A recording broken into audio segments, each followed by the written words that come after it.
If your scraps are sitting in a bin, then you're wasting them. You need to do this instead. I'm Ingrid Carlson, and I am so glad that you're here with me today. You're going to want to save this video for later.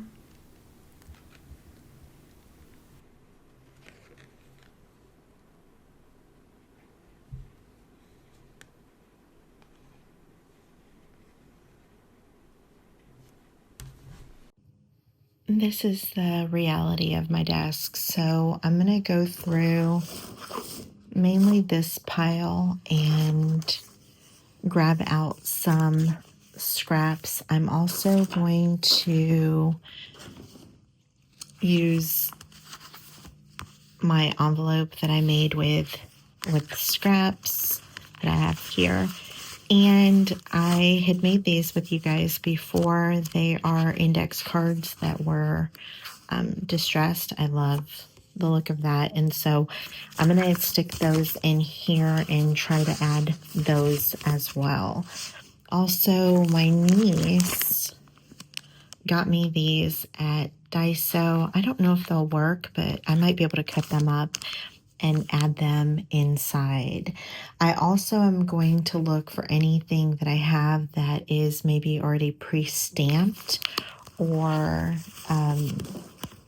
you know, partially embellished. Like these are all really good bits that normally, you know, would go maybe in the garbage or I wouldn't know what to do with them. These would be very pretty. This project that we did before with the gold paint on the edge. I think we could use snippets of this. And so I'm going to gather all of these things and then we will continue.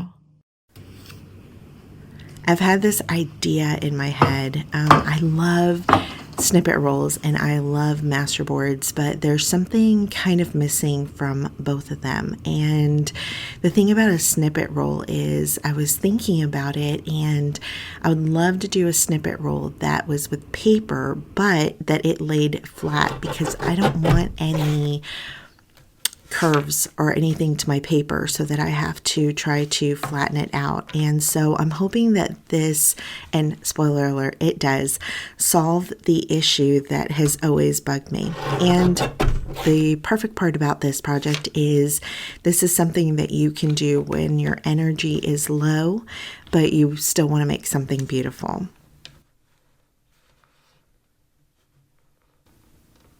We're going to start off by taking a piece of 8.5 by 11 paper and cutting it in strips of 3 inches. You can cut your strips down to 2 inches or 4 inches depending on what you want, but I found that 3 was a good number. It gives you 3 strips and then with a, I believe, 2-inch leftover strip, which you can either make that into another one of these little snippet rolls or you can do something else with it. I also opted to use white cardstock since you're not going to really see it and I'm not going to waste any colored cardstock on it.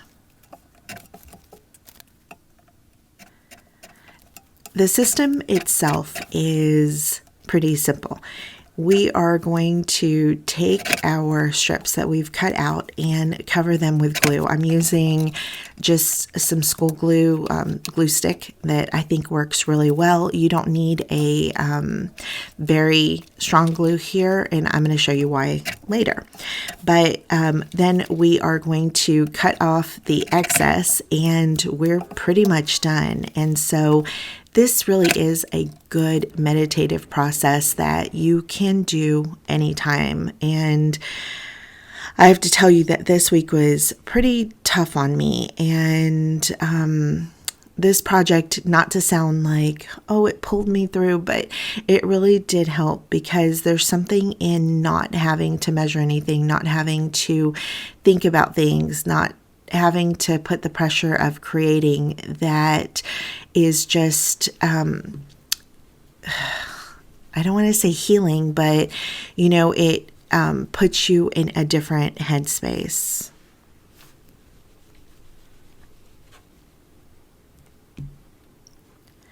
So I have a couple of different techniques And the first technique we're going to do is just haphazard. This is probably it is the loosest one. It is the freest one.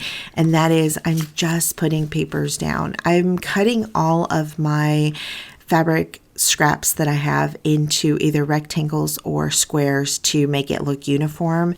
I feel like there's just something about that uniformity that also is calming to my mind, that it really just gives me the ability to kind of lay it down like a puzzle, but not in a hard way where I have to think very much. I know that all of the pieces are going to fit cohesively and aesthetically.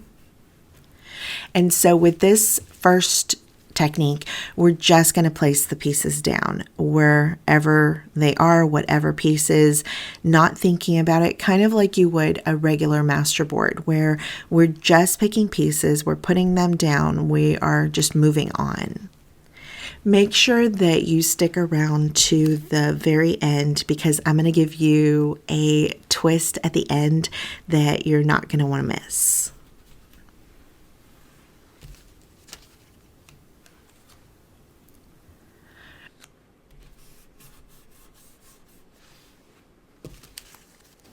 So here's what I want you to do. Just grab some of the scraps that you've been hoarding and start with one strip. I think that once you make the first one, you'll understand why I'm telling you that this feels therapeutic and helpful. Whether you are going through your own struggles, a creative block, or you just need something gentle to do, maybe this can be the point for you to start as well. Sometimes we need those projects that meet us where we are.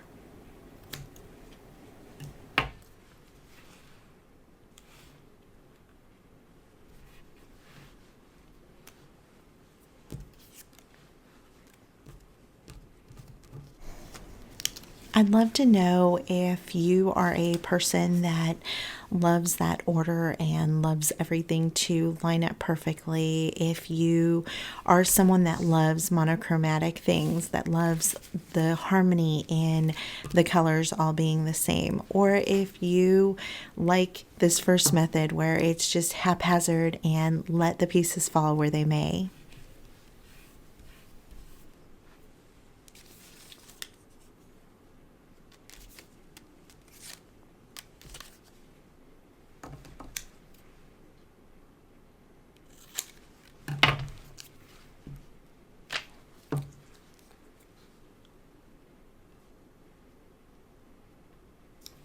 For the second technique, the first thing we're going to do is we're going to organize all of our scraps by color so that we can see them easier. And isn't this so pleasing to see all of the colors just lined up together?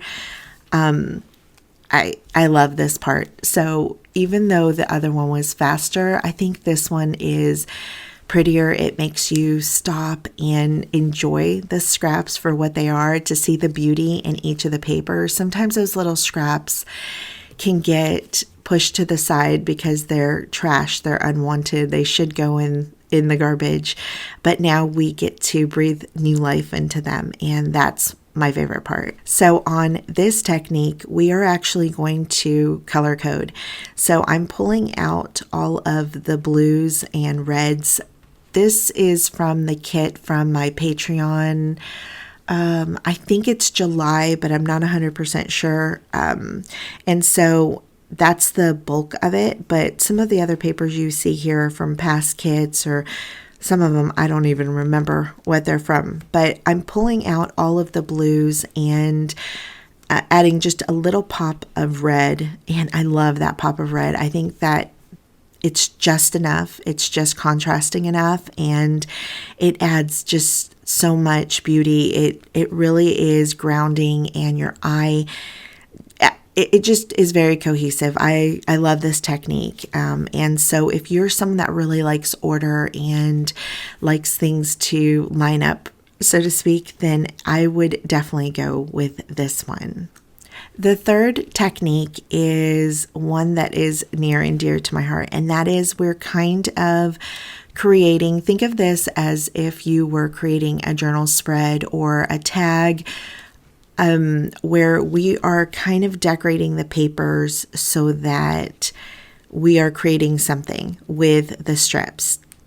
And instead of just putting them down, we are thinking this one through just a little more, and we are putting down papers that just make you happy next to each other. This one's going to take just a tiny bit longer, but honestly, these come together so quickly. And what's really great about this is once you have your scraps organized, if I think these would be really great if you get like a muffin tin or something from Dollar Tree, and you can put all of your little scraps in color coordinated form in the muffin tins. And then when you don't have energy, when you don't have the headspace to do anything else, this is the project that is going to call your name.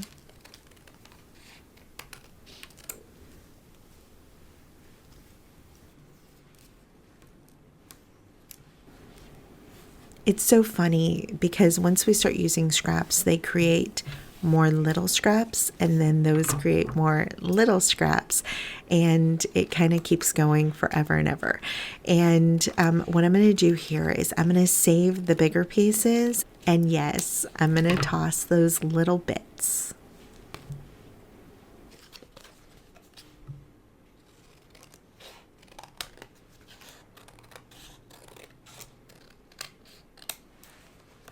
Remember the tape that we made a couple days ago? Well, I'm going to put some of the tape down. It's going to give the strips a lot more personality. You're going to see they definitely just like come to life when you add the tape. And again, this is two projects that are kind of mindless, kind of just very satisfying. And when you put them together, it's even better.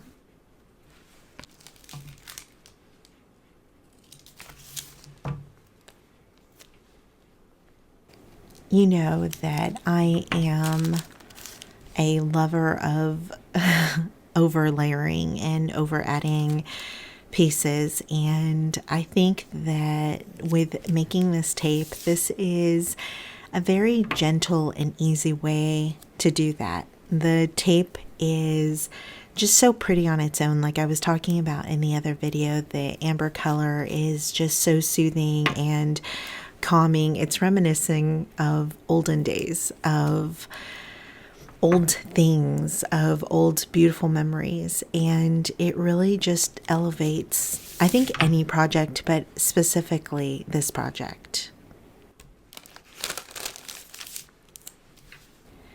The thing about the tape too is that it starts to break down the patterns. So the patterns that your brain automatically made, sometimes we need to break them up just a little bit to add a little more interest.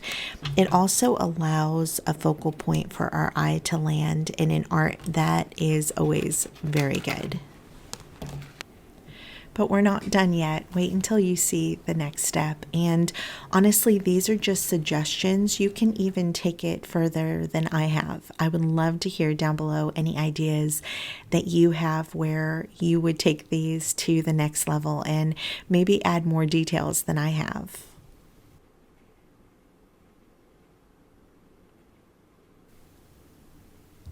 I told you that you wanted to wait around for this, so now I'm going to add some kind of decorating. So we're going to take it up one more level and add more details. So this, I'm going to start decorating it kind of like I would a page that is more dressed up, like with clusters. But remember, these are used to be cut up, and so keep that in mind. You're not going to want to build it so that it is only one cluster on a page. You're going to want to put like maybe mini clusters throughout, but these are going to be so great to use later in another project.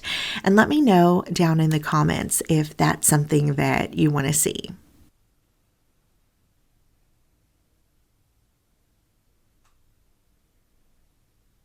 We are going to head over to the sewing machine, and I'm going to show you a couple different ways that you can go about this. You can sew each little block around like I'm starting to do here. Then I'm going to show you, I'm going to take some where I just sew lines of straight stitching down the center, almost making like a pattern. And then another one, I am going to make a pattern, but it's going to be a straight stitch, a zigzag, and a straight stitch. And on that one, and that was the original idea for this concept, is just like a snippet roll. We want the rolls or the pages to be uniform or all together. So in a snippet roll, you're making one continuous roll. And so we're taking that same idea and we're translating it into paper. So as you can see, I am sewing and allowing the next paper to come in behind it, and it allows me to keep it together, and then I can fold it and keep it flat either on my desk, on my bookshelf, wherever, and then when I need a little piece of this, it is accessible.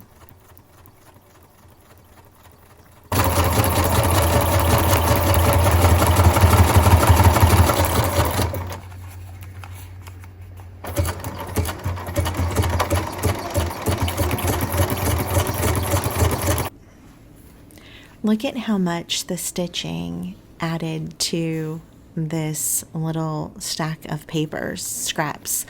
Now, if you do not have a sewing machine, don't worry. I think this would be so beautiful using just some hand stitching.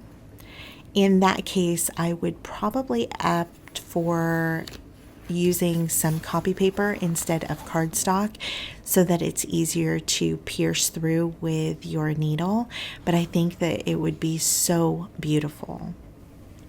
If that wasn't adorable enough, then we are going to take this to the next level, and I'm going to show you on one of these how I'm going to take an embossing folder and I'm going to emboss these really pretty little flowers on top of it. And when I tell you that the texture it gives is so lovely, it feels great, it looks beautiful, and this is really great. It's worth that extra step. And if you're working in an assembly style, then you're going to want to make more of these and put embossing on all of the things. Now, if you are working assembly style, you're going to have to turn your folders to the side so that your paper comes in. So it's going to take a little longer because you can't put the bulk of the strip inside of the embossing folder. And in case you care about where the position of your paper is, you want to keep that in mind. So instead of going vertical with your strips like I did, you might want to go horizontal. And now for the last step, which really did take it over the edge, I'm just going to take some acrylic paint and I'm going to add some splashes of paint throughout. It's going to give it kind of that weathered look without having to muddy it up, and it just gives it a lovely touch. That speckled especially like the brown, it really looks like foxing on an old book, and it's just lovely and beautiful. I want to thank you so much for being here today. I want to remind you that you are special, you are loved, you matter. And I thank you from the bottom of my heart for being here. I hope that this video has given you some inspiration and encouraged you to go out and create something, even on those low days where you don't feel like it, or you just don't have it in you, that there's something small that you can make that can lift your spirits, or at least help you. I thank you again. Until next time, love you. Bye.